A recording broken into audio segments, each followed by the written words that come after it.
Never compromise. Your mental diction is pure at all times, and you have to speak it from your Italian speaking mind, and you have to feel entitled to a truly Italian speaking mind when you are singing Italian. You're not faking your Italian when you sing it. You are singing with your true Italian that you are entitled to when you sing, you know? Okay. We have developed such a weird idea of what Italian opera is and of what an operatic voice is. When I hear you speak it, it reminds me of the Italian singers that I've heard in recordings. I think it's lazier than I thought it was. The word is coperto, covered. That's what covered really means. I want to hear it again. An intense thought in a coperta face. Thank you. I'll quote you, I swear. The trick about singing is that you have to know when you can spare yourself from singing. I am impressed at how you, in spite of the fact that you live in Germany, have so pure Italian vowels, because German affects the ear incredibly.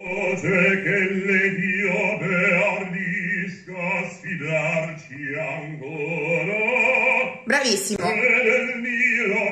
Corre, voce, cora. You have just one closed O. Co, vo, co.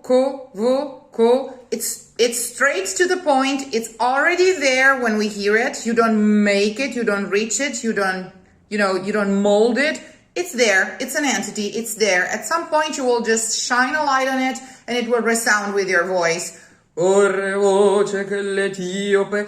hear the processes of opening and closing singing vowels. Actually, I am impressed at how you, in spite of the fact that you live in Germany, have so pure Italian vowels, because German affects the ear incredibly. A lot of singers live in Germany, of course you know that. And German is completely different, because German vowels, no offense meant, but they are more kind of like versatiles. They are envelopes that come with a content of sound. Whereas Italian has this, vocal line that runs in parallel at all times with everything else and is understood. Si, corre voce che l'Etio per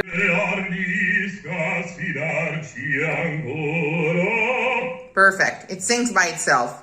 Every time you open an atonic vowel, especially if it's a final vowel, because final vowels, since final syllables are pretty much always weak in Italian, because 98% of words are paroxyton, they have an accent on the penultimate syllable, so pretty much any final vowel will be closed. So it will be in an upbeat position, and if you load those upwards with weight by opening those weak vowels, it'll go against you.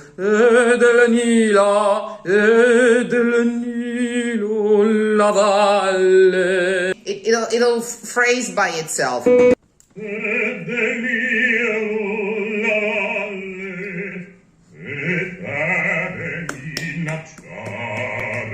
It's much more elegant. The trick about singing is that you have to know when you can spare yourself from singing. Good singers are singers who barely ever really sing. One more time.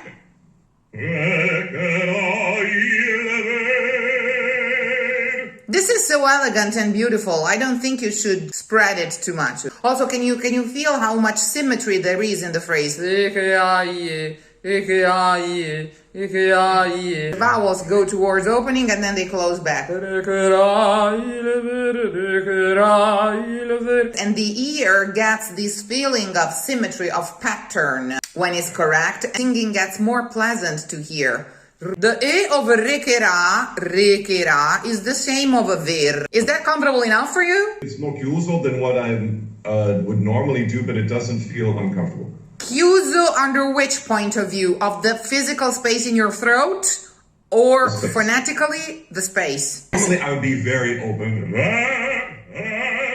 That's not what we want. So I want to give you a suggestion in order for you to keep somehow what you were doing by keeping faith to the language, because keeping faith to the language helps you keeping faith to your own instrument, to what Verdi wanted, to the phrasing, to the prosody. Imagine that space that you were previously looking for within the walls of your own instrument, vocal instrument. You look for that space outside of your instrument. So you can think of the entire room, hall, whatever it is, theater, you're singing as your new instrument. So that space you were looking for in your mouth and throat for the vowel, look for it all around you. People like to say, you know, a bright vowel in a big space. Yeah, in a dome. A laser light that hits the tiniest diamond and make its light shine in the entire dome, in this entire dome. Your new throat is the entire space you're singing in, where you can project. Okay, it's a projection mechanism, so you can have a very tiny projector and a huge wall to project your image onto. The throat, the human body, is kind of a tiny narrow wall. Don't limit yourself to this space. Go for that space. The vowel keeps true to itself, but you have a theater of an instrument. Okay? The problem is that our ear got so spoiled by all of these basses and baritone. You are singing so beautifully, and I think that should instinctively tell you that you are on the right way. You can literally see something. You can see a drawing before your ears, and most importantly, I can hear Verdi and not. And that's what we want, ultimately.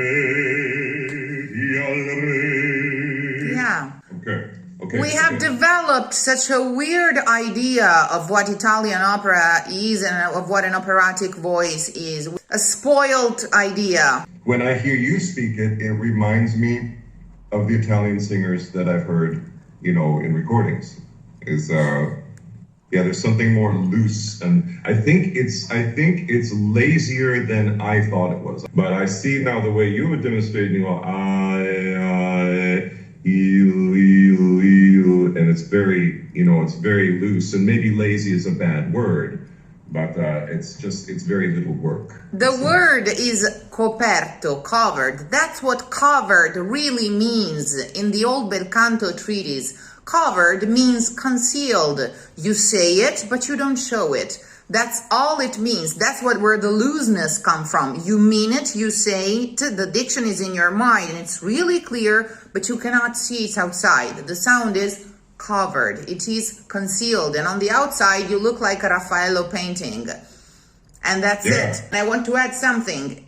It's not a trick what I teach about the schwa. It's the way we speak. Put on a video on YouTube of an Italian and that's speaking fast. If you slow it down at like 0.25 speed or 0.50 speed, you're going to hear that if it's speaking fast, the actual formed full vowels are only the tonic vowels, and everything else will become somehow a middle vowel, depending on the pace and, you know, the sort of the kind of whip that you want to give to the consonants. But that's the actual phonetic truth of the Italian language. Then when you read the vowels, but orthography is a convention, it's a convention in any language. When you read the vowels, you are tricked into saying everything, be willing to say everything. But we don't say everything, even when we speak slow. You read occhio, you read an I spelled in there, but we don't say it. We will say occhio. That I doesn't really exist as a sound. Okay. You see what I mean? This is not merely like a compromise that you're doing to make it easier. It's about an authenticity to how it's spoken. Exactly so. But is it also like a technical thing to make it better for the singing as well, or? How would you say in English, desumere, when you extract a theory from a fact? Extrapolate. I extrapolated the theoretical rule, which now I teach as a rule, as a theoretical rule, from a given fact of Italian language that I observed in real life Italian. The observation of life that turned into a technical rule that it is so true that it works every time with every singer, and I cannot even begin to tell you how well it works in Rossini's concertati and stuff like that, where you barely have time to know who you are. I remember my old teacher talking about raccogliere della bocca. Yes, that's what they mean. But most of the times they will pursue it in kind of an artificial way by making you use your lips too much. But truth is that if you're just completely relaxed and keep separate what you're thinking in your mind, diction-wise, and what you're doing outside, it's done by itself. It's done by itself. Raccogliere is about not spreading, about not going, okay? That's the main difference I want to say between pop singing and classical singing. And also the coperto, is that also related to bocca chiusa? It's not chiusa, as in sealed. It says in rilassata. The best image I can give is when you fall asleep on the subway. Whatever you would do when you're about to fall asleep and you are, connecting somehow to another realm, is affect immensely the facial features of the peoples that speak them, and they affect immensely the facial gesturing of the people that speak them. And if all the Italian visual literature is about these perfectly relaxed mouths and stuff, and we have, an archetype of, it's because Italian is very easily spoken. It has no vocalic or consonantic impedance whatsoever, so much that it gave birth to a genre, to a musical genre. That's what my entire Cantare Italiano philosophy is about. But it's quite intuitive, I want to say. So it's not closed mouth, coperto, it's concealed vowel. I'm saying it and you are listening to it, you're hearing it, but you're not seeing it. You don't need to. And that's also another technical fact, because human communication involves a visual component so much that, due to the pandemic, we wore masks, and sometimes due to that, we were missing a few words from the other person. But that is not related to communication in origin, because communication is given by, we may understand each other the way our dogs understand us, and operatic audiences listen to opera the way dogs listen to their master's voice. They don't get every word, and yet they get the meaning out of prosody and intonation. And that is why opera is translinguistic, because you can somehow understand it even if you don't get every word.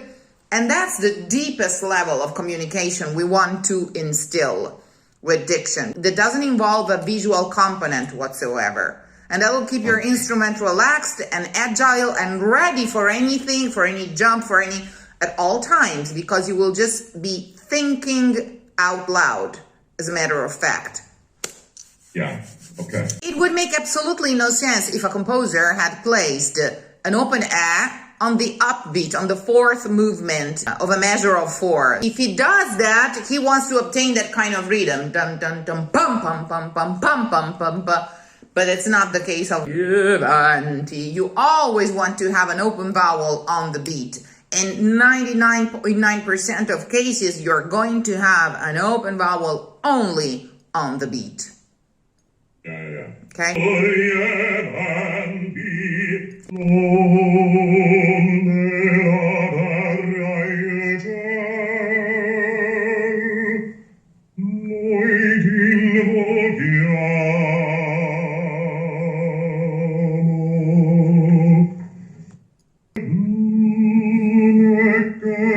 Both closed.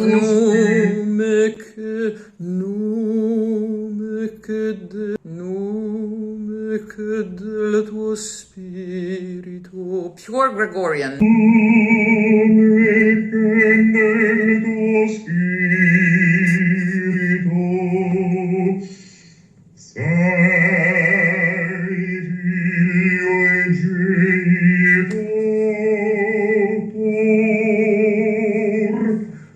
noi t'invochiamo.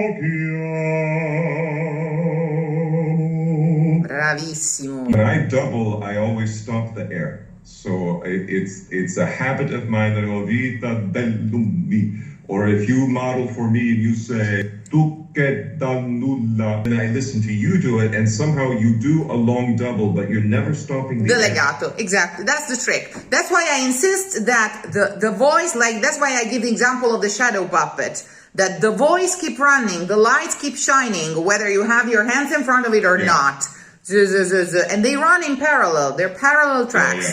Voice, voice, voice. Lines, right? That never meet. That never meet. Even neurologically, you produce language in one hemisphere and sound in the other hemisphere. So that's actually how it works at the root. You have this light shining. At times you will, in order to stop the light, but you will not turn the light off to stop it, you will interpose a shape that is the consonant, okay?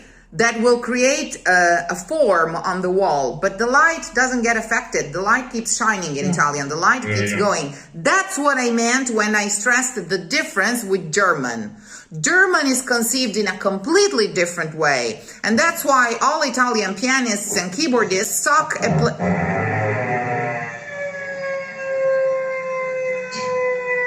I must have angered some German god by saying that. Italian pianists usually suck at playing Bach, which almost rhymes, because Bach is conceived in German, and it has the articulation of German. That's also what I meant when I was saying you are so good, because in spite of living in Germany, because German will give you that kind of stoppage due to the consonants. German is a content that comes in between vowels. Hence the articulation of Bach. Bach wrote a lot of instrumental music, but even in the instrumental music, you can feel the German speaking. Whereas Italian is conceived in a completely different way. It's a shining light where you at times project shadows without ever affecting the light. They are really conceived differently from the root as languages. Detect this tendency lately to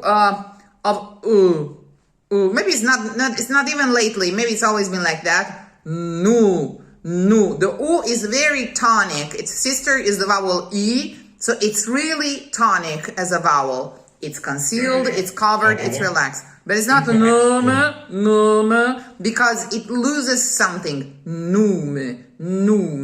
I'm glad that you bring this up, because I feel like I have 5 different possibilities for the U vowel.